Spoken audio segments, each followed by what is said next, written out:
All right, today's gospel reading will be from Luke chapter 9, verses 46 through 56. I'll be doing the explanation according to Blessed Theophylact, who is an archbishop from the Ohrid region of Bulgaria from the 11th century.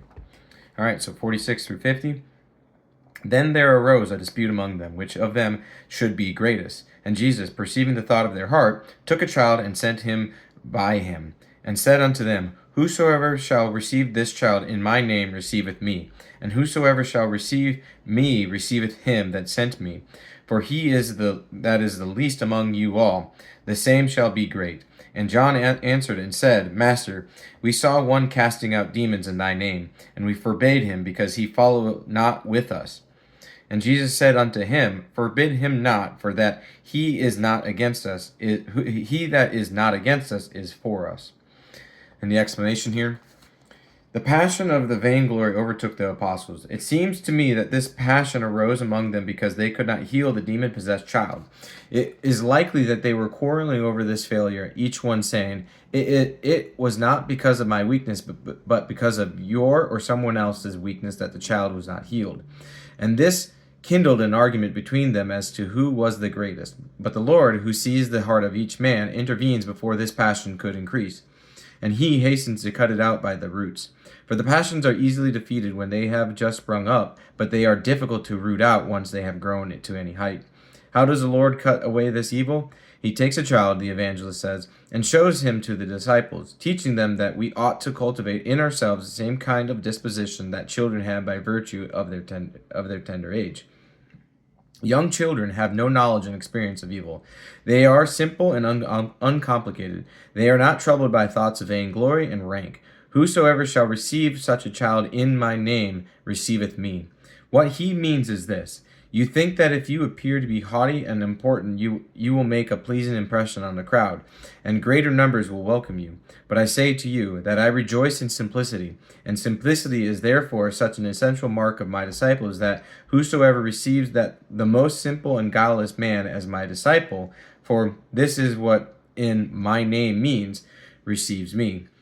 He who receives an arrogant man receives no disciple of mine, and does not receive me. John answered and said, Master, we saw one casting out demons in thy name, and we forbade him.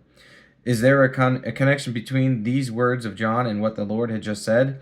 Indeed there is, and a profound one. Because the Lord had just said, He that is least among you, the same shall be great, John was afraid that they had done evil by forbidding the man in a domineering and arrogant manner. To forbid someone to do something shows that the one who forbids thinks he is greater, not lesser, than the one who is forbidden. John therefore was afraid that he had acted arrogantly by forbidding the man. Why had the disciples forbidden the man? Not out of envy, but instead because they had judged him to be unworthy to work miracles.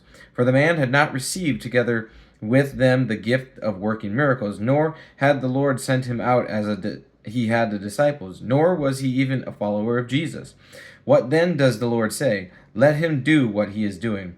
He is also trampling down the power of Satan, and since he does not hinder us from preaching, he is not working with the devil, and therefore he is on our side. Whoever is not against God is for God, just as whoever is not gathering with God is with the devil.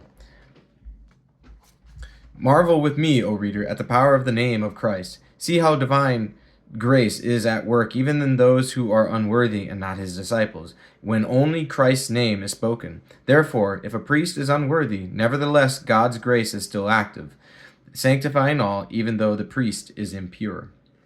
And in 51 through 56, And it came to pass, when the days were fulfilled that he should be taken up, he steadfastly set his face to go to Jerusalem, and sent messengers before his face. And they went and entered into the village of the Samaritans, to make ready for him. And they did not receive him, because his face was set to go to Jerusalem. And when his disciples James and John saw this, and they said, Lord, wilt thou that we command fire to come down from heaven, and consume them, even as Elijah did?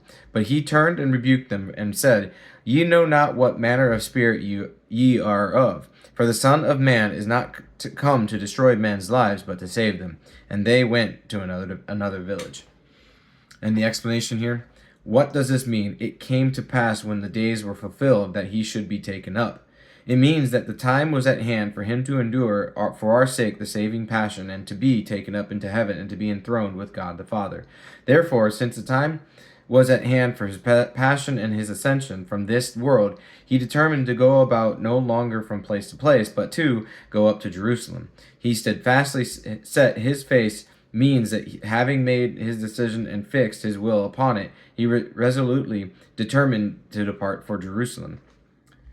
He sends out messengers before his face to prepare for his reception, knowing that he would not be received by the Samaritans. He sends them out so that the Samaritans would have no excuse to say later, "We would have received him if he had sent someone ahead of his arrival." At the same time, he does this to benefit his own disciples, so that they later see him being insulted and abused on the cross. They will not be scandalized. Now he wants them to learn by seeing how he patiently endures the rejection of the Samaritans, and how he rebukes not the Samaritans, but his own disciples who were urging him to strike back. Thus, later, when they see him crucified, the disciples would understand that he endures this, not as one powerless, but as the one who is patient and long-suffering. He brings benefit to the disciples, teaching them by his own example to be long-suffering. The disciples had in mind Elijah, who had burned up with fire the two captains of 50 with their 50s, and were urging the Lord to act against those Samaritans who had insulted him.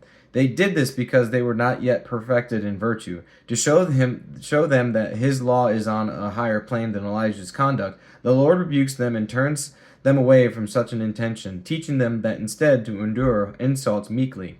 What does this mean? And they did not receive him because of his face was set to go to Jerusalem.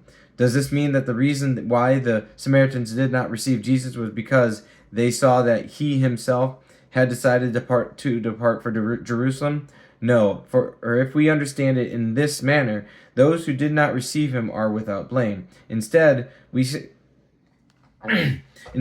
can say that the evangelist here means that the Samaritans did not receive him, and that neither did the Lord enter Samaria. Then it is as if someone had asked, why did he not enter Samaria despite their unwillingness to receive him? Surely not because he was weak. Did he not have the power to enter Samaria no matter what the Samaritans might desire? The evangelist then answers these questions by saying, because his face was set to go to Jerusalem. In other words, it was not out of weakness, but because he himself had decided to depart for Jerusalem and not to enter Samaria. If this were not so, he would have entered the village whether the Samaritans desired it or not.